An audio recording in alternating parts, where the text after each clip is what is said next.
रामपुर गांव एक छोटा लेकिन बेहद खूबसूरत गांव था। उसी गांव के किनारे पर एक पुरानी बड़ी हवेली खड़ी थी। कभी उस हवेली में खूब रौनक हुआ करती थी, लेकिन बड़े बेटे रवि के गुजर जाने के बाद सब कुछ बदलने लगा। धीरे धीरे परिवार के लोगों को उसकी पत्नी कमला और बेटी मोहिनी बोझ जैसी लगने लगी थी। अम्मा, अब बात टालने से कुछ नहीं होगा। कमला भाभी और उसकी बेटी का खर्च दिन ब दिन बढ़ता जा रहा है। खेत से आमदनी भी पहले जैसी नहीं रही। मैं अकेला सबका खर्च आखिर कैसे संभालूं माँ? बेटा, मैं तेरी परेशानी समझती हूँ। घर की हालत सच में पहले जैसी नहीं रही, लेकिन कमला और मोहिनी भी तो इसी घर का हिस्सा हैं। माँ, कमला भाभी को अब रूही की पढ़ाई छुड़वा देनी चाहिए। लड़कियों की पढ़ाई में बहुत खर्च होता है, किताबें, फीस, यूनिफॉर्म। आखिर इतना सब कब तक चलेगा? चाची जी, मैं पढ़ना चाहती हूँ ताकि एक दिन माँ को किसी के सामने झुकना ना पड़े। पापा हमेशा कहते थे कि बेटियाँ बोझ नहीं होती। पढ़ाई इंसान को अपने पैरों पर खड़ा होना सिखाती है, और अगर मोहिनी का सपना है आगे पढ़ाई करने का, तो मुझे इसकी पढ़ाई रुकवाना सही नहीं लगता माँ जी। बहू, सपनों से घर नहीं चलते, सच्चाई देखनी पड़ती है। तुम्हें अभी भी समझ नहीं आ रहा कि हालात कितने बदल चुके हैं। रवि था तो सब ठीक था, लेकिन अब इस घर की जिम्मेदारी सुरेश पर है। माँ जी, मैं हालात समझती हूँ, लेकिन मुश्किल समय में सपने छोड़ देना ही अगर समझदारी होती, तो शायद कोई इंसान कभी आगे बढ़ ही नहीं पाता। बड़ी बड़ी बातें करना बहुत आसान होता है। सच तो यह है कि अब आप और आपकी बेटी इस घर पर बोझ बन चुके हैं। हर महीने खर्च बढ़ता जा रहा है, और बदले में है क्या? सिर्फ उम्मीदें। कमला सारी कड़वी बातें चुपचाप सुन लेती है। उसकी आंखें नम हो जाती हैं, लेकिन वह किसी से कुछ नहीं कहती। अपने आंसुओं को पोंछकर वह धीरे धीरे घर का सारा काम करने लग जाती है। पूरे हॉल में झाड़ू लगाने लगती है।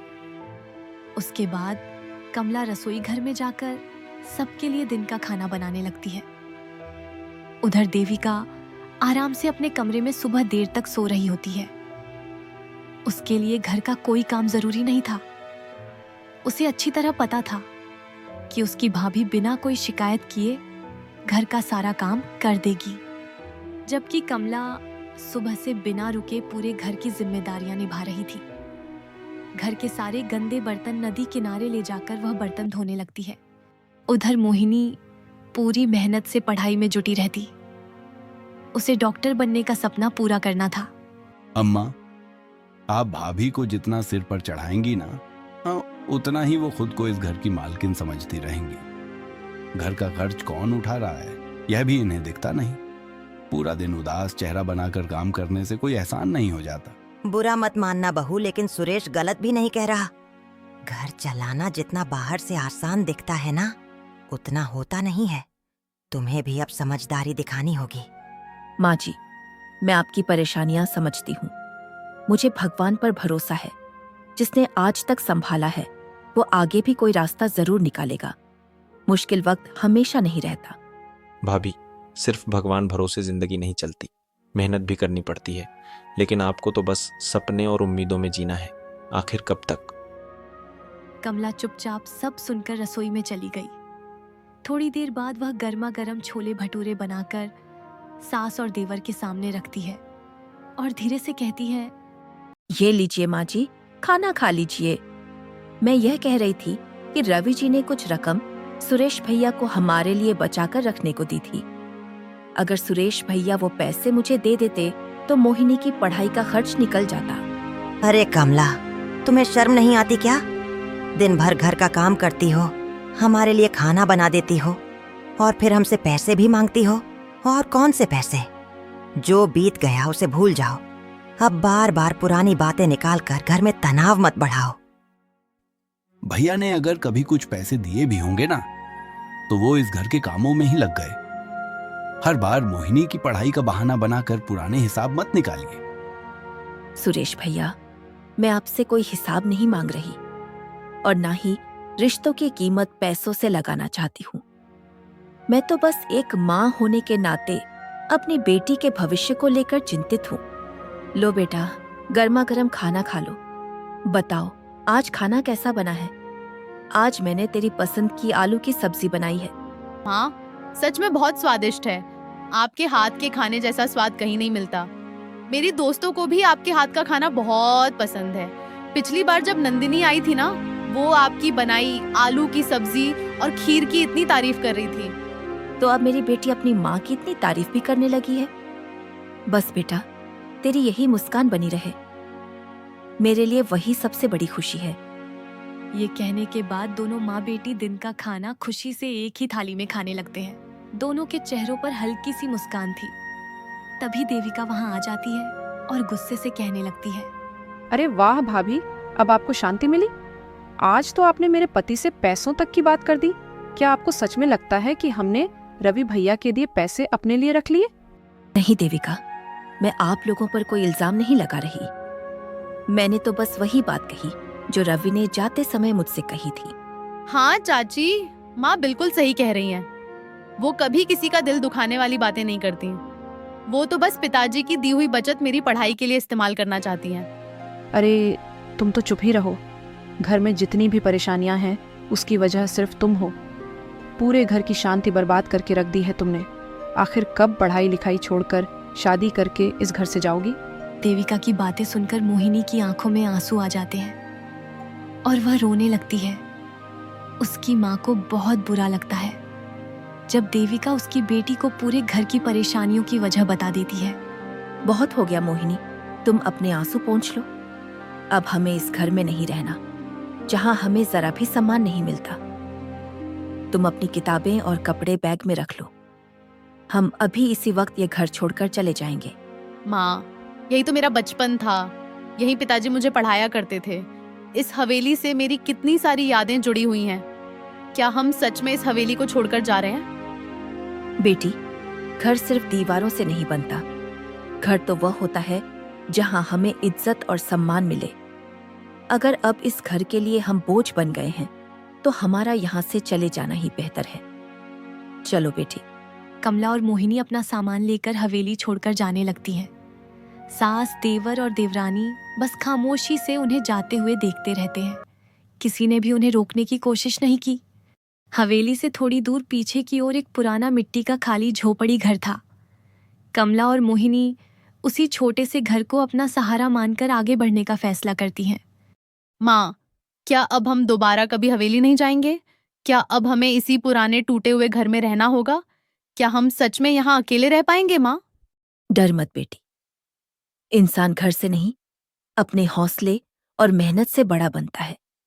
यह घर भले छोटा हो, लेकिन यहाँ हमें किसी के ताने नहीं सुनने पड़ेंगे।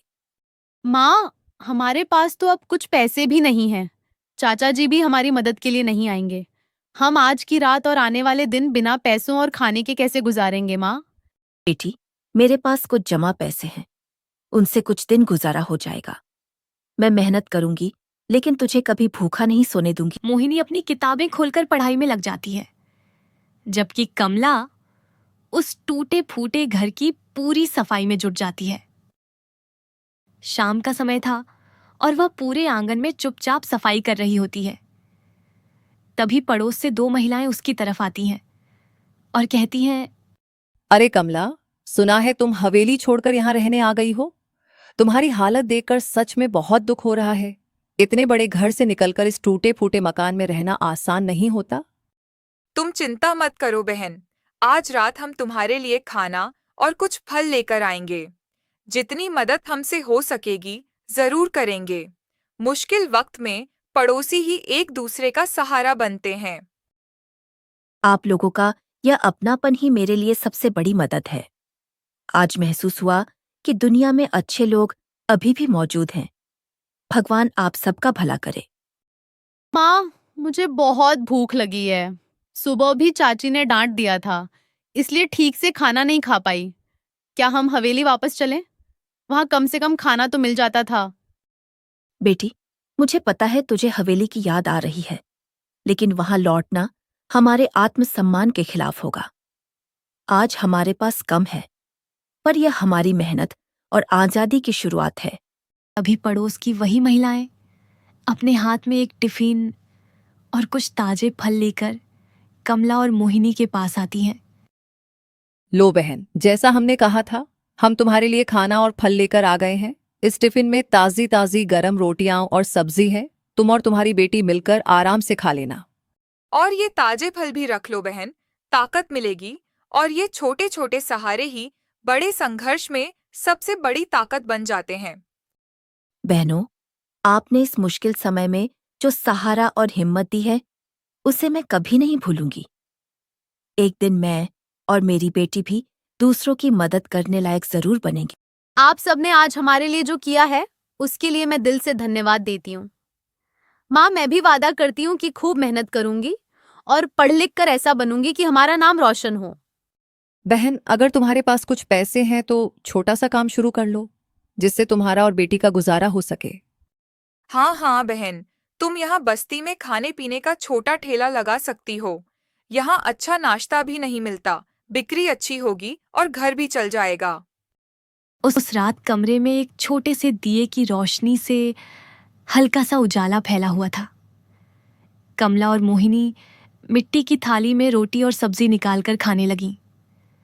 दोनों चुपचाप और शांति से अपना भोजन कर रही थीं। माँ, तुम्हारा संघर्ष और हौसला देखकर मुझे बहुत कुछ सीखने को मिलता है।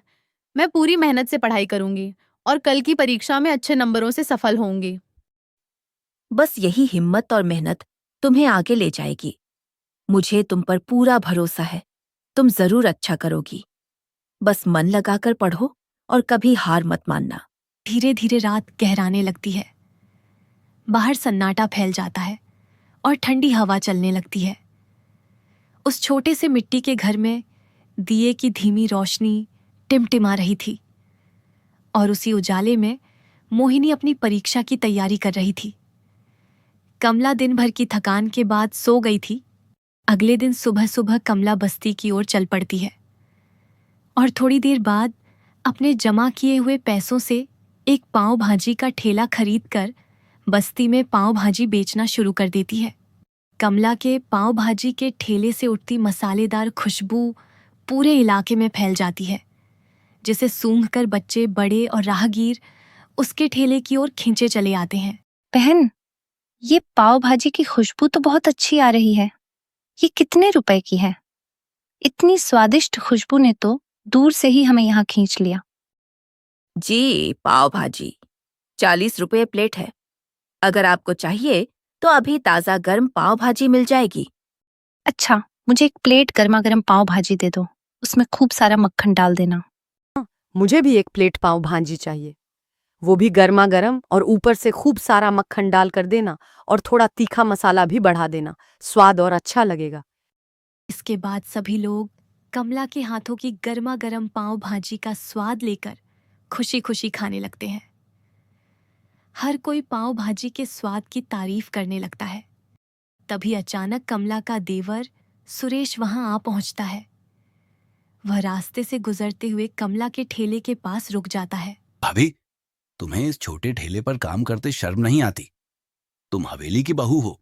लोग हमारे परिवार के बारे में क्या सोचेंगे? क्या यही कहेंगे कि हमारा परिवार कितना गरीब और गिरा हुआ है? हाँ, मैं हवेली की बहू हूँ, लेकिन मेहनत करना शर्म नहीं, गर्व की बात है। ईमानदारी की कमाई है सबसे बड़ी इज्जत होती है। ज्यादा बातें मत करो भाभी, तुम अपना ही मजाक बनवा रही हो।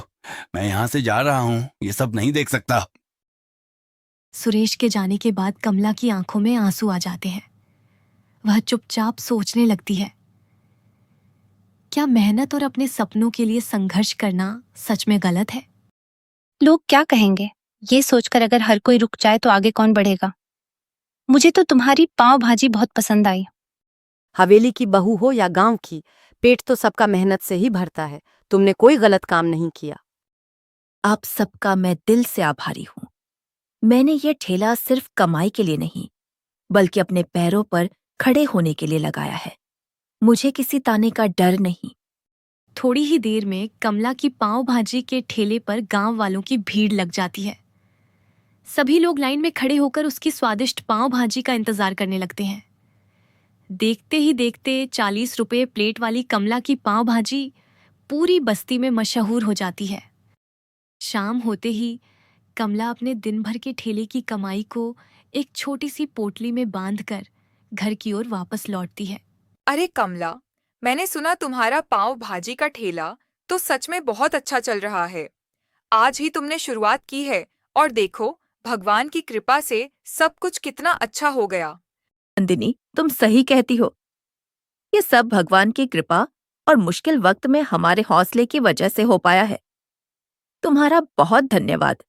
तुमने हमारी बहुत मदद की है। यह कहकर कमला घर चली जाती है और चूल्हे पर रात के खाने के लिए सब्जी बनाने लगती है। आज उसे बहुत खुशी हो रही थी क्योंकि वह अपने मेहनत के पैसों से अपना और अपनी बेटी का पेट भर रही थी। माँ, तुम दिन भर मेहनत करके बहुत थक जाती हो। आज सुबह भी मैंने तुम्हें इतनी धूप में पाव भाजी बनाकर बेचते देखा था। मुझे अच्छा नहीं लग रहा। क्या मैं तुम्हारी कुछ मदद करूं? अगर तुम मेरी मदद करने में समय दोगी तो पढ़ाई कब करोगी? तुम बस अपनी पढ़ाई पर ध्यान दो। और बताओ, आज की परीक्षा कैसी गई? सारे सवालों के जवाब आए क्या? हाँ माँ, मुझे सारे सवालों के जवाब आ गए थे। आज का परीक्षा बहुत अच्छा गया। टीचर जी ने आपको कल स्कूल बुलाया है परीक्षा का परिणाम लेने के लिए। ठीक है बेटी, कल सुबह पहले तुम्हारे स्कूल जाऊंगी, फिर ठेले पर जाऊंगी। उस रात कमला और मोहिनी पेट भरकर सब्जी रोटी खाने लगती हैं। दोनों के चेहरों पर सुकून भरी मुस्कान थी। यहाँ उन्हें ताने देने या डांटने वाला कोई नहीं था, बल्कि वे अपनी मेहनत से सम्मान और खुशी के साथ नई जिंदगी जी रही थीं। अगली सुबह कमला और मोहिनी सूरज की पहली किरण के साथ जल्दी उठ जाती हैं। कमला एक पर्स में कुछ पैसे रखकर मोहिनी के साथ स्कूल के लिए निकल जाती है। अरे मोहिनी, तुम्हें बहुत बहुत बधाई हो। तुमने इस बार परीक्षा में पूरे कॉलेज में टॉप किया है, इसीलिए तुम्हें यह कुछ पैसे स्कॉलरशिप के रूप में दिए जा रहे हैं ताकि तुम अपनी आगे की पढ़ाई अच्छे से जारी रख सको। अरे वाह टीचर जी, आप जो कह रही हैं, क्या वह सच है? मुझे तो इस बात पर यकीन करना मुश्किल हो रहा है, क्योंकि जब मेरी बेटी की परीक्षा चल रही थी तब हमने बहुत सारी मुश्किलों का सामना किया था। टीचर जी खुशी खुशी मोहिनी को एक लिफाफे में स्कॉलरशिप के पैसे थमा देती हैं। धन्यवाद टीचर जी। मैं मेहनत करके खूब अच्छे से पढ़ाई करूंगी और डॉक्टर बनने का अपना सपना पूरा करूंगी।